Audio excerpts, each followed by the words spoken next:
오늘 본문 말씀은 12절 이하의 내용을 요약하고 다음 절을 이끌어내고 있으며 교회의 일치와 다양성, 상호 의존성 등을 종합적으로 이야기하는 내용입니다.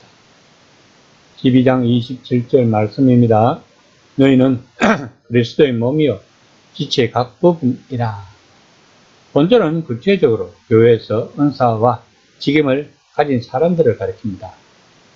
성도들은 그리스도의 몸인 동시에 그 지체이라는 것입니다. 따라서 몸의 각 지체는 자신의 중요한 부분이라고 해서 교회 전체라고 주장할 수 없고 보잘것없는 부분이라고 해서 교회 구성원에서 제외될 수 없다는 것입니다. 특히 이 말씀은 주목받는 직책에 있는 사람 혹은 특별한 은사를 받아 대중의 시선에 노출될 수밖에 없어서 일부 고린도 사람들을 괴롭히던 교만의 유혹에 빠질 수 있는 사람들입니다. 그러므로 이 말씀은 참된 교회의 이해와 그 안에서 이루어지는 모든 겸손한 섬김의 토대입니다. 28절 말씀입니다.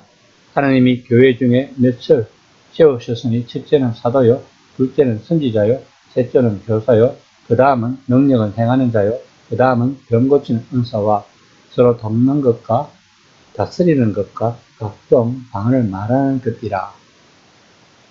이 목록은 로마서 12장이나 에베소서 4장 11절의 목록과 공통점이 제법 많지만 전부 같지는 않습니다.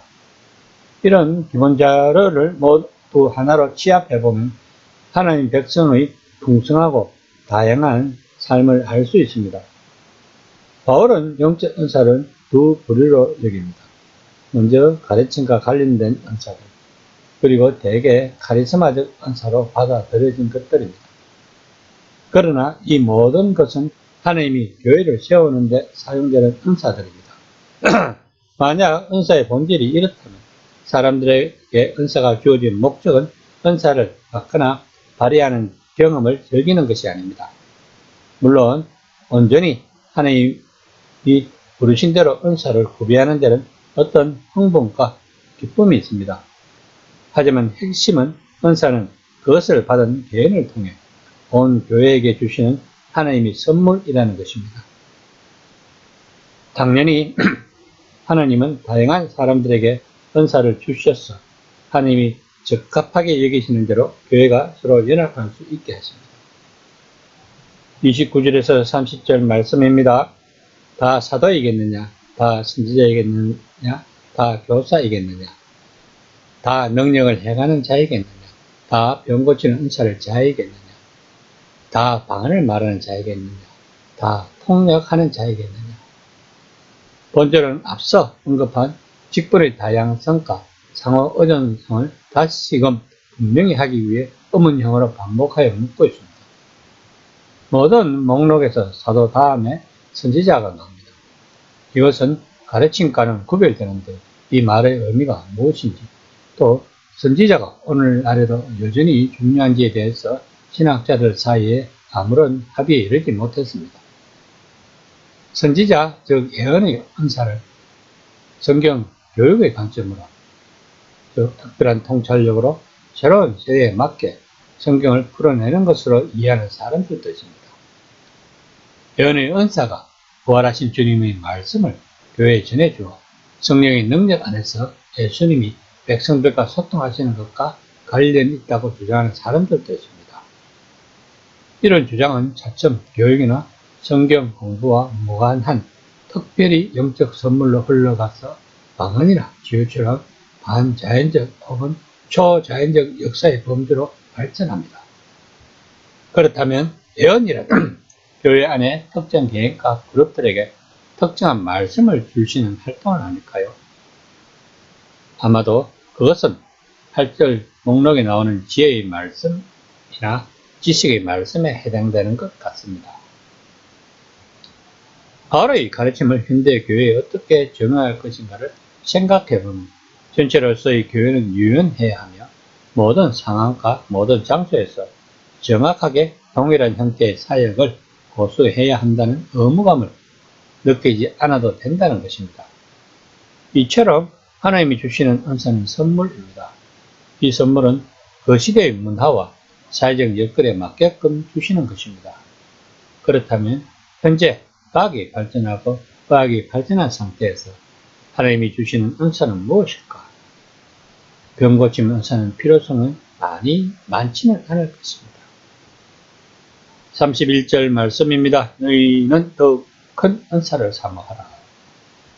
아마도 바울은 은사의 순서를 정한 것은 고린도 교회가 잘못 정한 순서를 교정해 주기 위한 목적이 있었다고 볼 수 있습니다.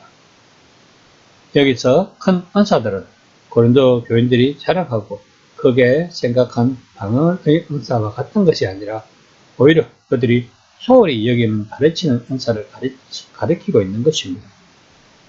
은사는 하나님이 은혜로 주어지는 선물입니다.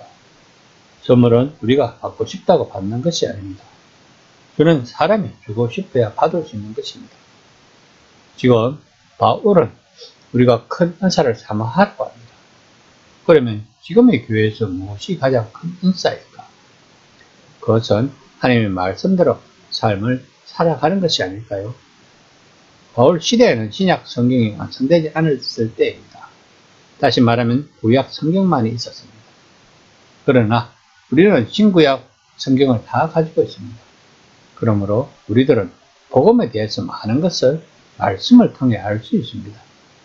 그렇다면 바울 시대처럼 많은 은사가 필요치 않을 수도 있습니다. 가장 중요한 것은 하나님께 영광을 돌리는 것입니다. 그렇다면 수많은 은사들 중 무엇이 가장 중요한 은사일까요? 마태복음 5장 16절 말씀처럼 이같이 너희 빛을 사람 앞에 비치게 하여 죄로 너희 착한 행실을 보고 하늘에 계신 너희 아버지께 영광을 돌리게 하라는 삶이 아닐까요? 그렇게 하려면 성령이 항상 충만해야 하는 것입니다. 다시 말하면 지금의 시대에는 성령 충만이 가장 큰 은사가 아닐까 싶습니다. 이 시간에 묵상해 봅시다. 나는 성령이 충만한 은사를 가지고 있는지,